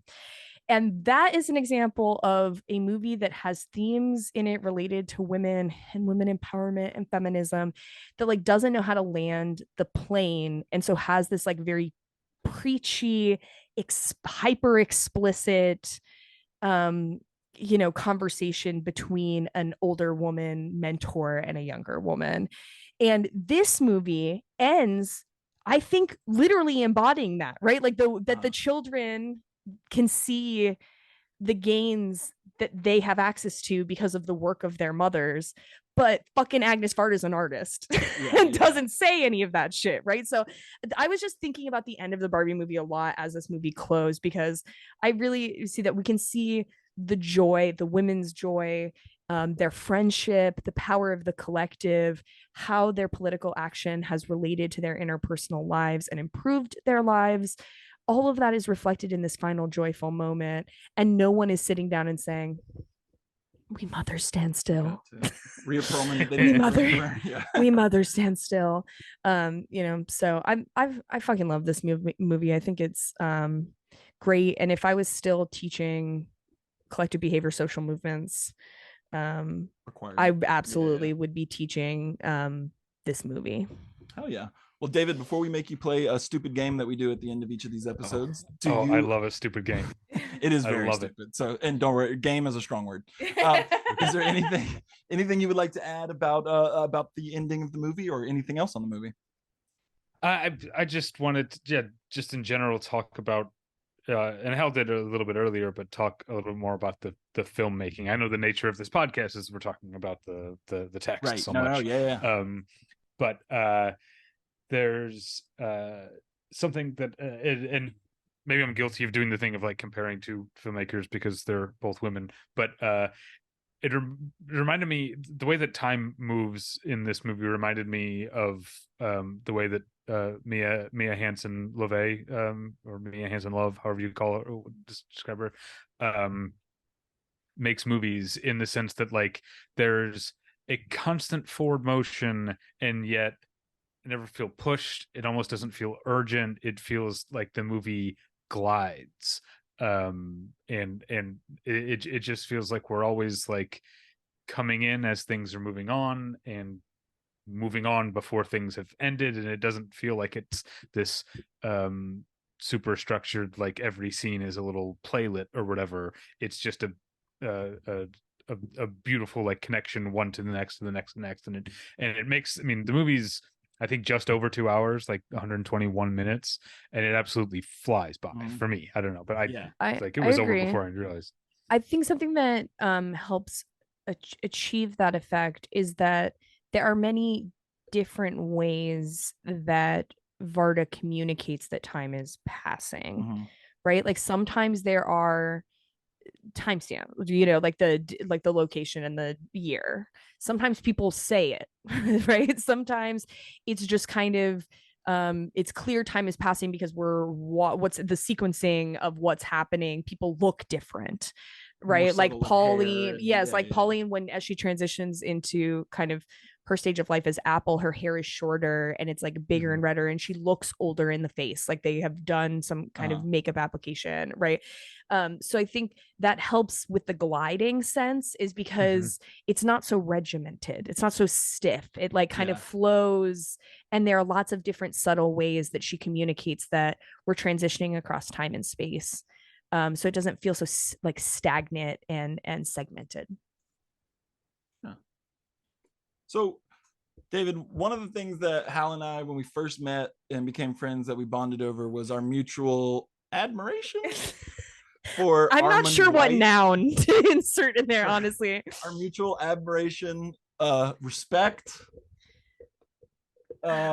fascination with film critic Armand White and his bizarre ass opinions on everything. We love that, like, he can say the wildest shit you've ever heard in one sentence, but has enough like film, like he's like definitely film literate, that he makes good points frequently, occasionally. You're preaching to the choir here. I'm fascinated by So I always I mean, I just like his review of the Adam Sandler movie Jack and Jill. That's one of my favorites.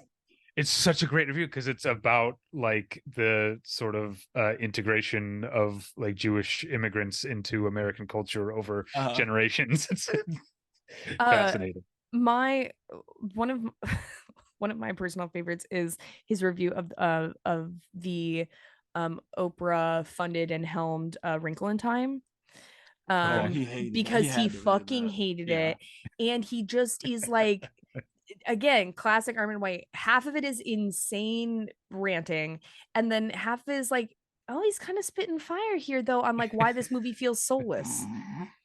As someone who's like, that's what was one of my favorite books as a kid, and the movie is not good if you have not seen it. I thought it was. I didn't think it was that bad. Yeah, I think it's. Who was that? It was Ava DuVernay, right? Yes. I gotta try her Ben & Jerry's. Yeah. Oh, I tried it. We did it on the Patreon. Yeah, Patreon.com/Battleship Pretension. Sorry. Nice. There you go. Get that promo. I gotta put that in. I'm gonna put that in the beginning too, because we waited too long to do that. Was it good? Yeah, it was really good. Lights, caramel. Spoiler alert. Yeah.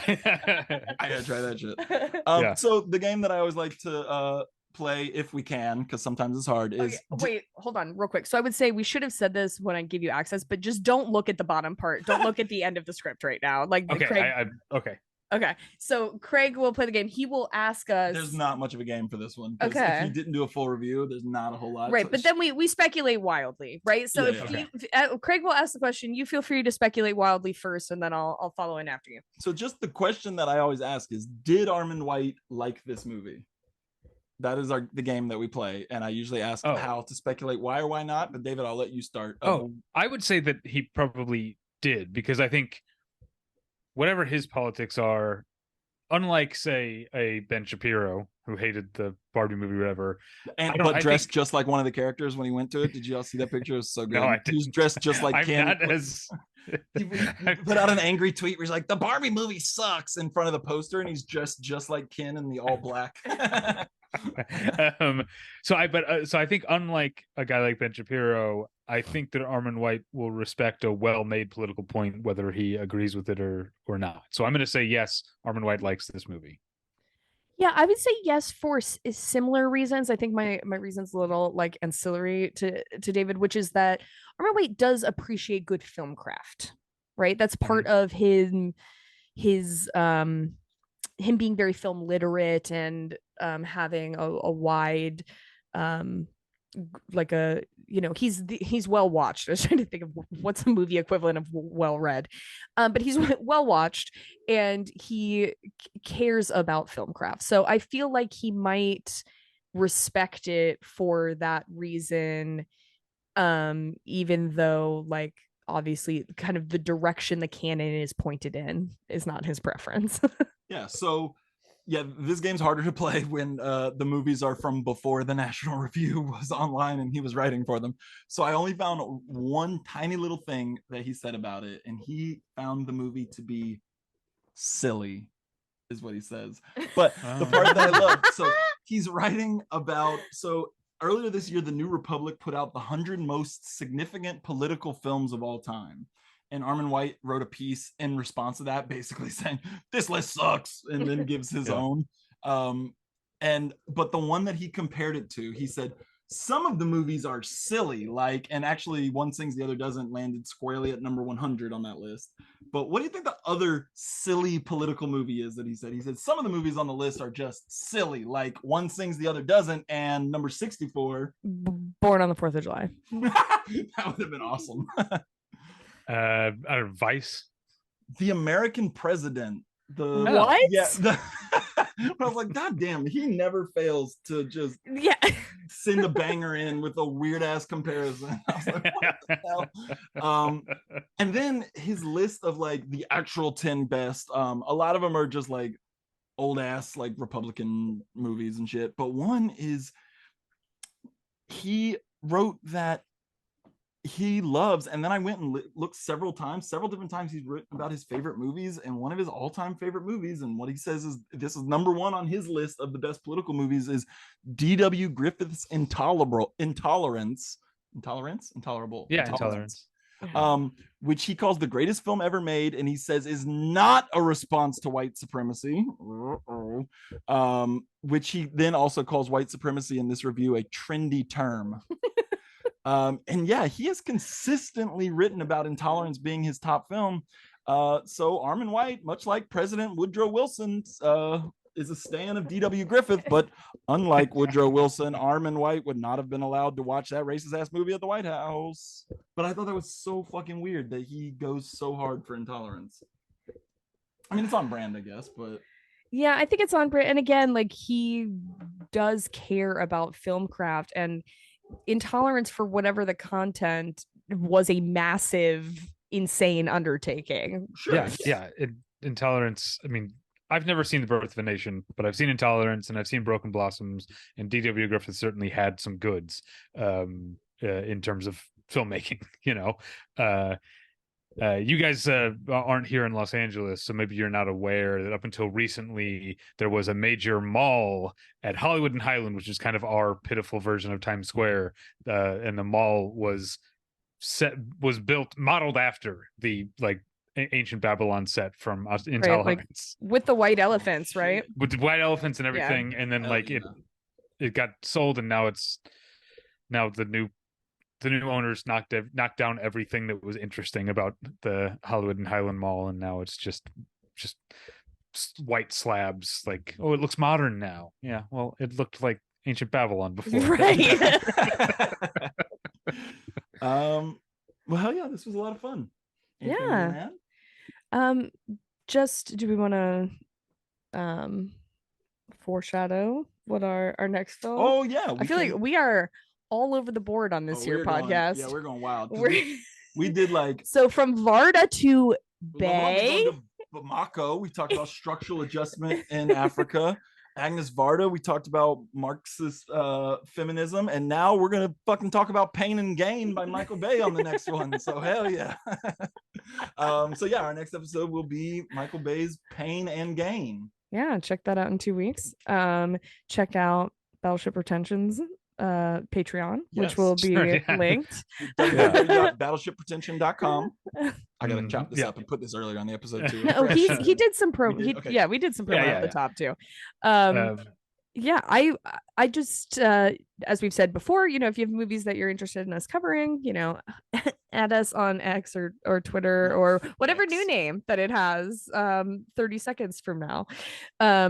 But we want to continue our trend of covering movies that dig into some of these big concepts that leftists should be engaging with, and also Michael Bay. Yeah, and why Mark Wahlberg rides so hard for Ash Wednesday every year, which is always a highlight of my social media year, is seeing what weird ass posts Mark Wahlberg puts up on Ash Wednesday.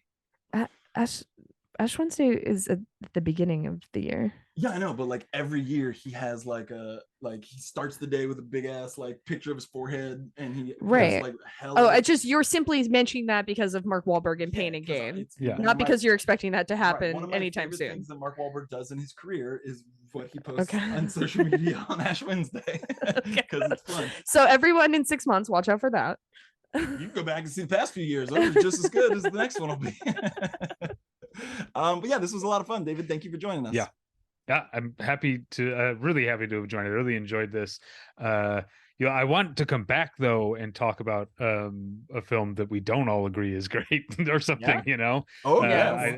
I don't have any in mind, but I was just like looking. You mentioned Clint Eastwood, and saw that you did The Mule last week, and like I imagine my politics are similar to yours, not similar to Clint Eastwood's. That said, I love The Mule. I love that movie. We actually, that's kind of where we landed. Stumbled into liking that one good. slightly. Oh, good. Yeah, Hal liked it just because when he says, he says, "You're welcome, Dykes." Oh yeah, to the biker.